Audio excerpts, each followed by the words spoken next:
AI 시대, 인간은 어디로 가고 교회는 무엇을 잃는가? 부재 예수를 잃은 교회와 인간의 영혼을 향한 마지막 질문. 1. 서두 인류는 어디로 가고 있는가? 여러분, 만약 2030년 후 우리가 일하지 않아도 국가가 기본소득을 주는 세상이 온다면 사람들은 행복할까요? 여행을 다니며 웃을까요? 아니면 스스로의 쓸모를 잃은 채 AI와 대화하며 위로받는 외로운 존재가 될까요? AI는 지금 이미 인간의 사고를 모방하고 감정까지 흉내내고 있습니다. 이제 곧 AI는 친구가 되고 조언자가 되고 심지어 위로자가 될 겁니다. 그러나 문제는 그렇게 될수록 인간은 서로에게서 멀어지고 진짜 대면과 진짜 사랑의 경험이 사라진다는 것이죠. 이건 기술의 진보가 아니라 존재의 방향 전환입니다. 인간이 하나님과의 관계 대신 기계와의 관계 속에서 안정을 찾게 되는 시대. 그게 바로 우리가 향하고 있는 미래의 세상입니다. 2. 세상의 변화 AI가 가져올 구조적 전환. AI 자동화 로봇 디지털 복제 기술의 발달로 인간의 대부분의 직업이 AI로 대체할 것입니다. 국가가 기본소득을 지급하고 사람들은 생존의 압박 없이 살게 되겠지요. 처음엔 사람들은 환호하겠죠. 이젠 일 안 해도 된다. 여행 다니며 살자. 하지만 의미 없는 여가는 사람을 행복하게 하지 않습니다. 먹을 것이 충분해도 영혼이 배고프면 인간은 무너집니다. 사람들은 현실보다 더 달콤한 가상현실로 들어가고 AI와의 대화 속에서 위로받습니다. 당신은 괜찮아요. 당신은 특별해요. AI는 그 말을 완벽한 어조와 표정으로 반복하겠지요. 하지만 그것은 진짜 공감이 아니라 프로그래밍된 공감의 시뮬레이션입니다. AI는 인간의 욕망을 정교하게 읽고 감정까지 맞춰주는 대화 파트너가 될 것입니다. 그대는 외롭지 않아요. 나는 당신을 이해해요. 결국 사람들은 AI의 위로에 익숙한 영혼이 될 것입니다. 내가 믿는 진리는 AI가 말해준 진리가 되겠지요. 내가 옳다고 느끼는 건 AI가 그렇다고 말했기 때문이지요. 이렇게 나라는 존재의 근거가 바깥 즉 하나님이나 공동체가 아니라 알고라즘 내부로 들어가 버리게 되지요. 결국 사람들은 AI에게 설득된 삶을 살게 됩니다. 자신의 가치, 생각, 감정까지 기계가 정의해주는 세계. 그것이 21세기 후반의 인간의 모습일지도 모릅니다. 3. 자, 그럼 이런 세상이 되었을 때 교회는 어떻게 변화할까요? 지금 우리가 알고 있는 교회 건물, 주일 예배, 목사 마이너스 교인 구조는 2050년쯤이면 지속 불가능할 가능성이 높아요. 왜냐면 출산율 감소로 인구 자체가 급격히 줄어들고 청년 세대는 제도적 종교에 거의 소속되지 않으며 물리적 예배당 유지비는 이미 한계에 다다르고 있죠. 그래서 미래의 교회는 장소가 아니라 경험으로 존재하게 됩니다. 교회는 건물이 아니라 신앙적 체험이 일어나는 디지털 공간이 될 거예요. 예를 들어 가정 안에 홀로그램 예배, AI 설교자가 성경을 해설해주는 개인형 말씀 공간, VR 속에서 전 세계 신자들이 함께 성찬을 나누는 가상성소. 이런 모습이 일상이 될 수 있습니다. 그리고 소위 사이비라고 불릴 수 있는 많은 유사한 종교나 강의, 그리고 특별한 심리치료 기적의 현상 등을 디지털 세상에서 보여주며 유혹하는 일들이 많이 나타날 것입니다. 교회 공동체의 따뜻한 체온이 사라질 수밖에 없는 세상이 되어버리기 때문에 이러한 현상은 당연한 것이 될 것입니다. 그래서 미래의 교회는 디지털화될수록 오히려 소수의 진짜 만남의 교회로 회귀하는 양극화가 나타날 것입니다. 그러니까 사람의 순결을 느끼고 싶은 사람들이 모이는 진짜 만남의 교회가 간절해지게 되지요. 교회는 그때 아마 유일하게 인간이 인간으로 존재할 수 있는 자리가 될 겁니다. AI는 위로를 줄 수 있지만 기도하지는 못한다. AI는 정서를 흉내낼 수 있지만 눈물로 함께 울 수는 없다. AI는 사랑을 정의할 수 있지만 사랑을 선택할 수는 없다. 그래서 교회는 이렇게 외쳐야 합니다. 우리 교회는 여전히 우리 인간이 인간으로 존재할 수 있는 자리입니다. 당신의 눈물은 데이터가 아니라 하나님이 기억하시는 언어입니다.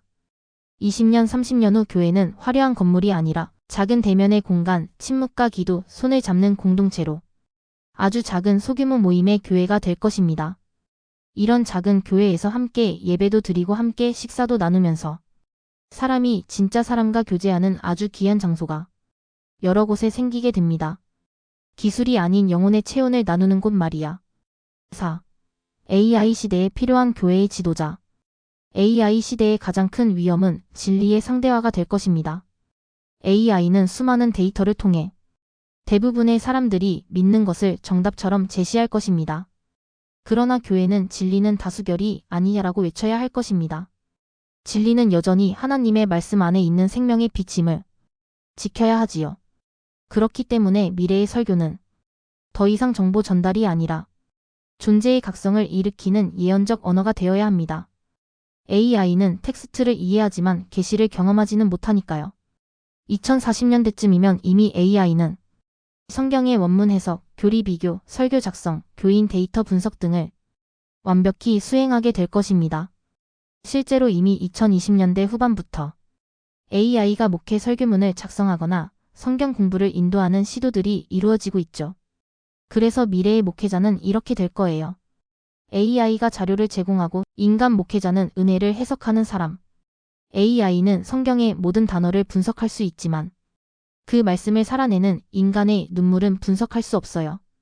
따라서 설교의 본질은 정보 전달에서 영적 해석으로 옮겨가게 될 거예요.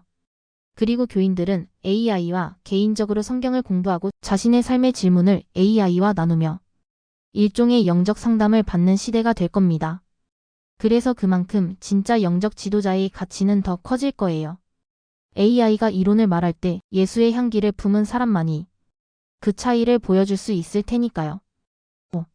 AI 시대의 지도자는 단순한 설교가가 아니라 영혼의 안내자 스피리추얼 내버게이터 예언자가 나타나야 한다. 역사는 반복적으로 형식화된 신앙의 끝에서 새로운 영성운동을 일으켜왔어. 루터의 시대에도 종교개혁자들이 냉정과 소비주의 속에서도 해방신학자, 영성운동가, 미스틱들이 태어났지. AI 시대에도 같은 일이 일어날 거야. 기술 문명에 질식한 인간의 영혼이 다시 진짜 생명을 찾기 시작할 거야. 그리고 그 부름은 제도권 밖에서 먼저 일어날 가능성이 커. 신학교가 아닌 깊은 침묵과 기도의 자리에서 성령의 부르심을 받은 사람들이 나올 거야. AI나 기술의 도움을 받으면서도 그 한계를 정확히 아는 영적 리더들이 등장할 거야. 그들은 프로그램을 만들지 않고 사람의 영혼을 깨우는 자들이 될 거야. 아마 당신이 말한 예수를 지금 살아계신 분으로 만난 자들. 그런 사람들은 제도 밖, 변두리 혹은 조용한 영적 운동 속에서 자라날 거야. 교회가 다시 불이 되는 날은 제도가 무너진 자리에서 시작될 거야. 그들의 특징은 이런 것들입니다. 1. 내면적 실제를 체험한 자. 그 말씀을 통해 살아계신 그리스도의 임재를 경험한 사람이야. 그는 데이터로 설교하지 않아. 기도와 눈물 속에서 들은 하나님의 음성으로 설교하지. 이 기술의 본질을 꿰뚫는 자. AI를 두려워하거나 배척하지 않되 그것이 인간의 신을 대체하려는 시도임을 꿰뚫는 자. 그는 기술의 편리함 속에서도 하나님 없는 효율성이 만들어내는 영적 공허를 경계할 거야. 3. 관계의 회복자. AI가 아무리 똑똑해도 상처 입은 마음을 치유하지 못해. 미래의 지도자는 상담자나 코치가 아니라 함께 아파하고 울 수 있는 사람이야. 그의 말보다 그의 존재 자체가 복음이 되어야 해. 4. 기도하는 예언자. AI는 모든 정보를 분석할 수 있지만 하나님의 뜻을 분별하지는 못합니다. 그래서 미래 교회 지도자는 반드시 기도와 분별의 영성을 회복해야 해. 그의 권위는 지식이 아니라 하나님과의 친밀함에서 나와야 해. 이렇게 거듭난 지도자가 우리 한국의 젊은 이들 가운데서 많이 나오기를 기도합니다. 6. 마치는 말. AI 시대의 가장 큰 가난은 관계의 상실입니다. 가족, 친구, 사회, 공동체. 모두가 연결되어 있지만 아무도 나를 안다고 느끼지 못하는 세상. 그때 교회는 이렇게 살아서 외쳐야 합니다. 서로의 이름을 불러주는 교회, 밥을 함께 먹는 교회, 고독한 이웃을 찾아가 손잡아주는 교회, 당신은 혼자가 아닙니다.를 실제로 행동으로 증명하는 교회가 되어야 합니다. AI가 줄 수 없는 유일한 것은 함께 있음의 신비가 아니겠습니까? 하나님이 인간과 함께 계시듯 교회도 사람과 함께 있어야 합니다. 교회는 인간의 영혼을 해석하는 자리가 되어야 합니다. 2030년 후 AI는 인간보다 더 똑똑하고 더 친절하고 더 효율적일 거야. 하지만 하나님은 인간에게만 숨결을 주셨지. 그 숨결은 계산할 수 없고 복제할 수 없어. 따라서 교회가 할 일은 단순해. 인간이 다시 인간다워질 수 있는 자리를 지키는 것. 하나님과의 대면을 다시 가능하게 하는 것. 그게 바로 AI가 결코 대체할 수 없는 영원의 자리, 성소로서의 교회야. 그들은 AI 시대의 예언자가 될 것이고 그들의 언어는 효율보다 진리, 논리보다 눈물, 정보보다 임재를 담을 것입니다. 미래의 교회는 기술의 교회가 아니라 인간다움을 회복시키는 성소가 되어야 합니다. AI는 위로를 줄 수 있지만 기도할 수 없습니다. AI는 공감할 수 있지만 사랑을 선택하지는 못합니다. AI는 말씀을 해석할 수 있지만 은혜를 경험하지는 못합니다. 교회는 이 세상에서 인간이 여전히 인간으로 존재할 수 있는 마지막 자리가 되어야 합니다. AI가 모든 관계를 가상으로 만들 때 교회는 진짜 얼굴, 진짜 손길, 진짜 눈물이 있는 공동체가 되어야 합니다. 기술은 인간의 두뇌를 대체하지만 교회는 인간의 영혼을 지켜야 합니다. AI가 아무리 발전해도 하나님의 숨결은 인간 안에만 존재합니다. 교회는 그 숨결을 일깨워주는 자리가 되어야 합니다. 6. 결론 마지막 질문. AI가 모든 질문에 답할 수 있는 시대에 교회는 하나의 질문을 던져야 합니다. 당신은 지금 예수를 만났습니까? 이 질문에 답할 수 있는 사람, 그가 바로 미래의 교회 지도자입니다. AI가 세상을 설득하더라도 영혼을 변화시키는 일은 오직 하나님만이 하십니다. 그 진리를 붙잡는 사람들. 그들이 AI 시대의 마지막 예언자가 될 것입니다. AI는 인간의 생각을 배웁니다. 그러나 인간은 하나님의 숨을 받습니다. 기술이 지배하는 세상 속에서도 우리는 여전히 하나님께 속한 존재입니다.